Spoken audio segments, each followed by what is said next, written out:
So 2018 பார்த்தீங்கன்னா ஒரு feel good romantic படமாக எடுக்கப்பட்ட கிரேசி ரிச் ஏசின்ஸ் அப்படின்ற திரைப்படத்தை அமேசான் பிரைம்ல தமிழ் டப்பிங்கோட ஸ்ட்ரீமிங் பண்ணியிருக்காங்க. இந்த படத்தோட ரிவ்யூ பற்றியும் நம்ம பார்க்க போகிறோம். வாங்க வீட்டுக்குள்ள போகலாம். சரி, கதை அப்படின்னு பார்க்கும்போது கதையில வர நம்ம படத்தோட ஹீரோயின் பார்த்தீங்கன்னா நியூயார்க்ல ஒரு ப்ரொஃபஸரா ஒர்க் பண்ணிட்டு இருக்காங்க. இவங்களுக்கு நிக் அப்படின்னு சொல்லக்கூடிய ஒரு அழகான பாய் ஃப்ரெண்ட் இருக்கான்.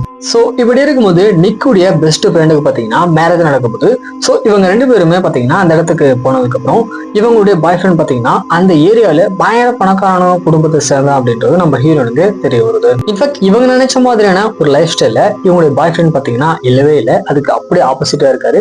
ஸோ இதுக்கப்புறம் இவங்களுடைய லைஃப்ல நடக்கூடிய ரொமான்டிக் சீக்வன்ஸ் எல்லாம் என்ன, கடைசியா அவங்களோட லவ் சென்ஸா இல்லையா அப்படின்றது அந்த படத்தோட ஒன் லைஃப் ஸ்டோரியா இருக்கு. மெயினா இந்த படத்தோட விஷுவல்ஸ் எல்லாமே பாத்தீங்கன்னா சிங்கப்பூர்ல நடக்கிற மாதிரி தான் காட்டியிருப்பாங்க. தென் அதுலயுமே சிங்கப்பூர்ல இருக்கிற அந்த சைனீஸ் கேரக்டர் இதெல்லாமே பார்க்கும்போது ரொம்ப டிஃப்ரெண்டிங்கா இருந்துச்சு.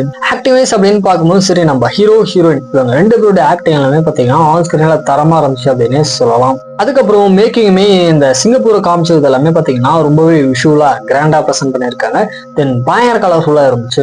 ஸ்டோரியா பாத்தீங்க அப்படின்னா ஒரு யூஸ்வலான ரொமான்டிக் ஸ்டோரி தான். அதனாலே அடுத்தடுத்து நடக்க போகுது அப்படின்றது நம்மளால ஈஸியாவே ப்ரெடிக்ட் பண்ண முடியுது. பட் இருந்தாலுமே இந்த படத்துடைய அந்த விஷுவலுக்காகவும் தென் ஆக்டிங்காகவும் இந்த படத்தை கண்டிப்பா ட்ரை பண்ணி பாருங்க.